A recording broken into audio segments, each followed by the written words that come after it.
Da tribuna do Senado, o senador Vanderlan Cardoso explicou seus motivos para assinar o requerimento de instalação de uma CPI para investigar os institutos que promovem pesquisas eleitorais após a discrepância gritante entre suas previsões e o resultado das urnas.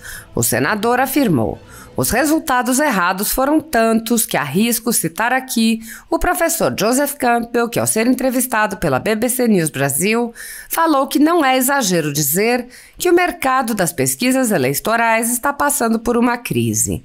Vimos nessas eleições grandes institutos como o IPEC, antigo Ibope e o Datafolha, entre outros, apresentando pesquisas muito fora da realidade. O senador apresentou uma série de exemplos na eleição presidencial e nos estados, lembrando ainda que os erros se repetem eleição após eleição. Ele alertou: essas eleições foram marcadas por esses erros graves e os considero graves porque todos sabemos que as pesquisas eleitorais costumam induzir os eleitores ao voto e influenciam diretamente no resultado das eleições. Após uma parte do senador Cajuru, Cardoso apontou: esta questão tem que ser discutida. O que é que nós vamos fazer ou proibir? Como é o projeto de Vossa Excelência, 45 dias antes, para deixar o eleitor à vontade para decidir em quem ele vai votar, para não ser induzido por instituto de pesquisa. É muito doído. E eu senti isso na pele muitas vezes. Você ter os números reais, saber que o número não é esse que estão divulgando, mas você não tem o poder que uma Rede Globo tem de colocar um dia antes, nem um dia antes, 12 horas antes, no Jornal Nacional, a pesquisa que dá uma discrepância de 200% do resultado do outro dia. Então, isso é muito doído. Então, nós temos que tomar providência, sim, com relação aos institutos de pesquisa.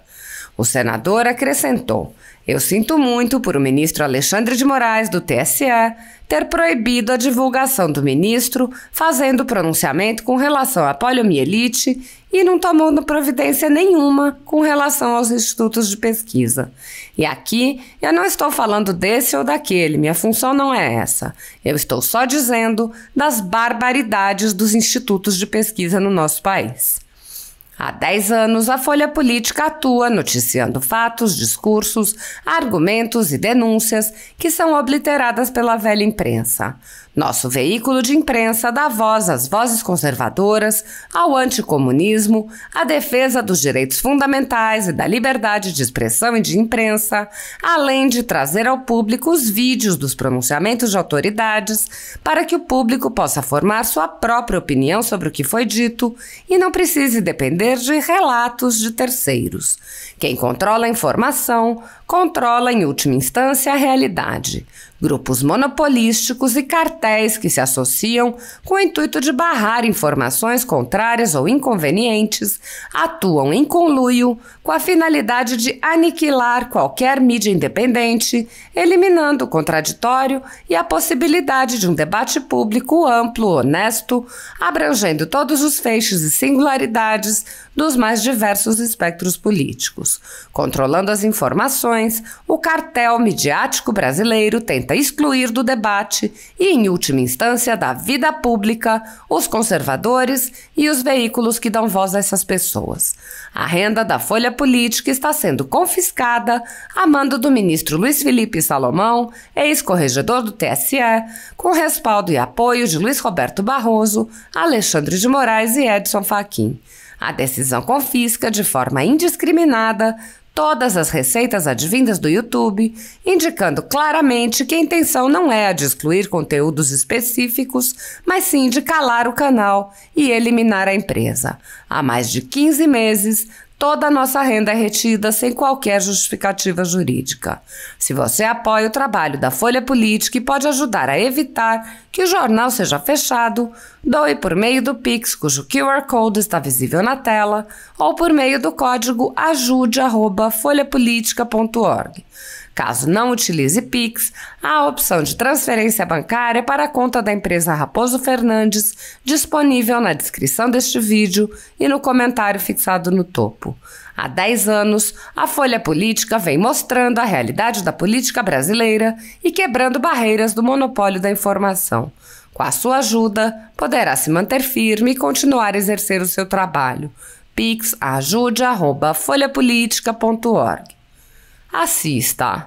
Obrigado, senhor presidente, senadoras, senadores. Senhor presidente, no último dia 2 de outubro, o brasileiro mais uma vez foi às urnas para exercer o seu direito de cidadão e escolher os seus representantes para a presidência da República, para o Senado, para a Câmara dos Deputados e Assembleias Legislativas. Foi como deve ser um momento de festa da democracia.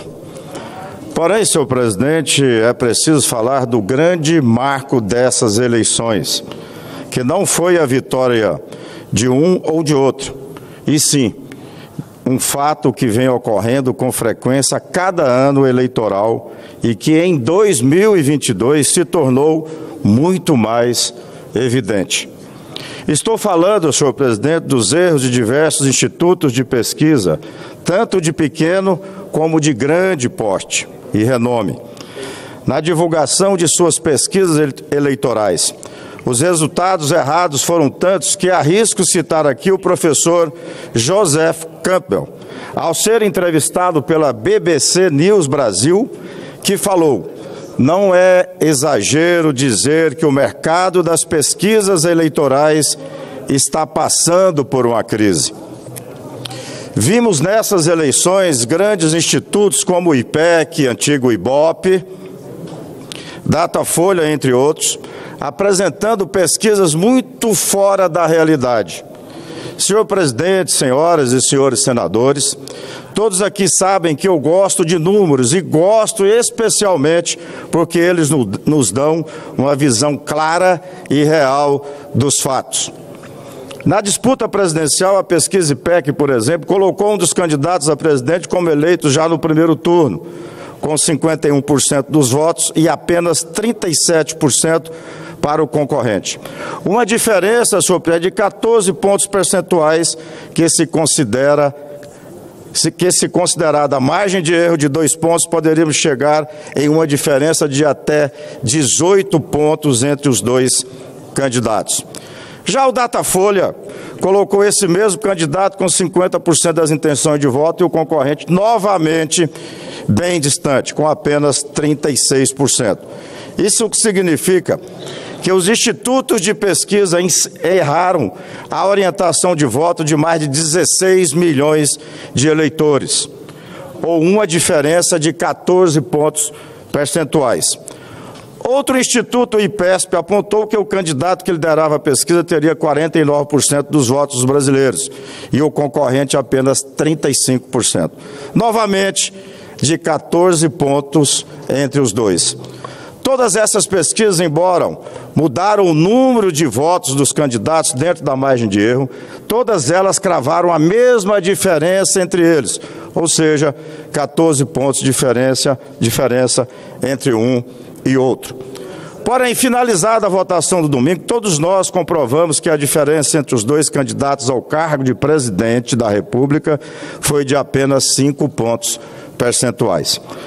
Saindo da esfera federal, senador, podemos citar aqui alguns casos no âmbito estadual também.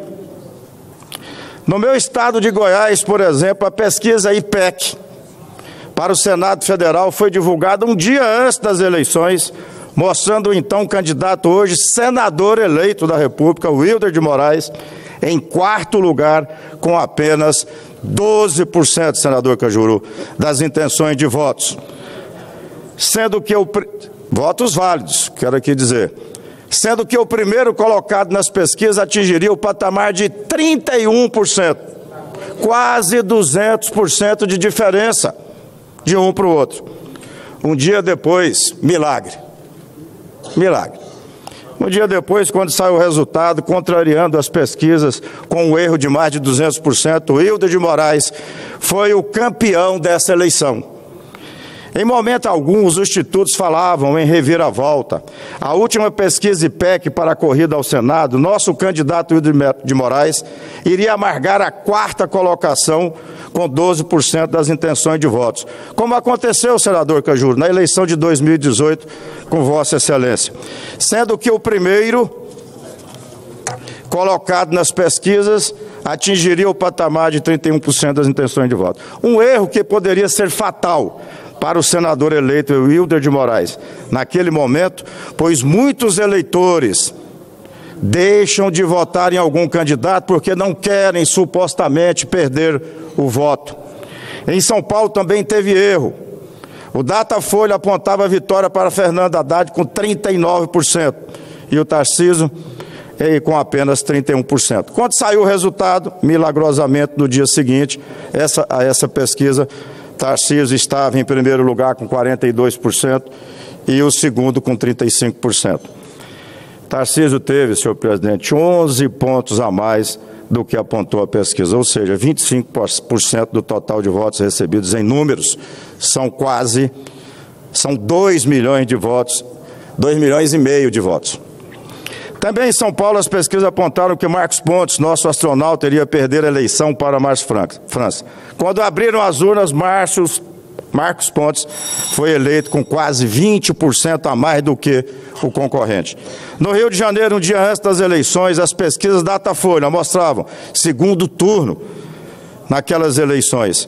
No dia seguinte, com o fim das apurações, o governador foi reeleito com quase 60% dos votos válidos, uma diferença exorbitante. E esses equívocos, senhor presidente, não aconteceram apenas nessa eleição. Costumo dizer, senhor presidente, que tenho pós-graduação, doutorado, mestrado em pesquisa eleitoral, porque eu venho ao longo dessas últimas eleições, senhor presidente, sofrendo muito com essas pesquisas, porque foram várias as eleições que eu fui vítima desses erros. A última aconteceu quando fui candidato a prefeito de Goiânia, agora em 2020. Sofri o que muitos candidatos sofreram neste primeiro turno: a incapacidade, irresponsabilidade e a truculência dos institutos de pesquisa ao colocarem de goela abaixo a vontade própria e não do eleitor. Um dia antes da eleição, o Ibope apontava, isso em 2020, que eu estava 18 pontos atrás. Um dia antes, à noite, Jornal Nacional, olha o impacto que isso dá no eleitor, senador Girão. Eu estava com 18 pontos atrás do meu concorrente. No outro dia, não chegou a 5%. Será que, se não houvesse essa indução, como é que seria o resultado daquelas eleições?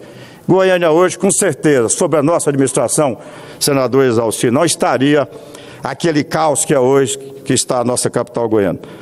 Claro que não vamos generalizar. Conheço e acompanho o trabalho de institutos sérios, que acertam resultados e que não apresentam números tão fora da realidade. Assim, não busco aqui meios de coibir as pesquisas eleitorais. Sempre lutei e lutarei pela liberdade de expressão e, sim, dialogar com mais profundidade sobre a necessidade de se conhecer as circunstâncias que elas são produzidas. Essas eleições, senhor presidente, foram marcadas por esses erros graves e considero grave porque todos sabemos as pesquisas eleitorais costumam induzir os eleitores ao voto e influenciam diretamente no resultado das eleições. E é por essa exposição de motivos, senhor presidente, que assinei a CPI dos institutos de pesquisa.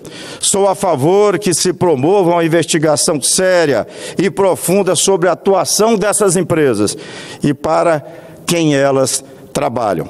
Essas, senhor presidente, eram as minhas considerações. Obrigado pela oportunidade. Uma parte, senador Vanderlan. Pois não, senador Cajuru. Muito obrigado. Bom. Projetos. Apoio os dois projetos. Só uma observação, senador Cajuru, com relação ao Datafolha. Quando se coloca um candidato com 48 e o outro com 35, induz o eleitor a dizer, esse não tem condições, não tem chance. E a gente, como eu disse aqui, senador, eu fiz mestrado, doutorado em tudo quanto é tipo de instituto de pesquisa, porque ao longo das minhas eleições, 2 eleições para governador do Estado, 2 eleições para prefeito de Goiânia e agora para o Senado. Então, sei o modus operandi de alguns institutos de pesquisa. Então, quando se vê um número como esse, nós tivemos agora 2 pesquisas divulgadas. Eu não entro em questão aqui, tenho o meu candidato, defendo e tenho respeito por todos os candidatos. Todos eles. Trabalhei, quando fui prefeito, com o governo do PT. O presidente era o Lula. Tenho o maior respeito. Vocês nunca viram aqui senador Vanderlan falar desse ou daquele, de forma alguma. Se tiver algum problema aqui, que resolvam. Mas 2 institutos divulgaram pesquisa agora. A discrepância de um para o outro é muito grande. Para uma eleição polarizada como está essa. Um empate técnico, dá 8 pontos de frente, 10 pontos, se eu não me engano, de votos válidos. Então, essa questão que tem que ser discutida. O que nós vamos fazer? Ou proibir, como é o projeto de Vossa Excelência, de 45 dias, deixar o eleitor à vontade de decidir em quem que ele vai votar, e não ser induzido por instituto de pesquisa. É muito doído.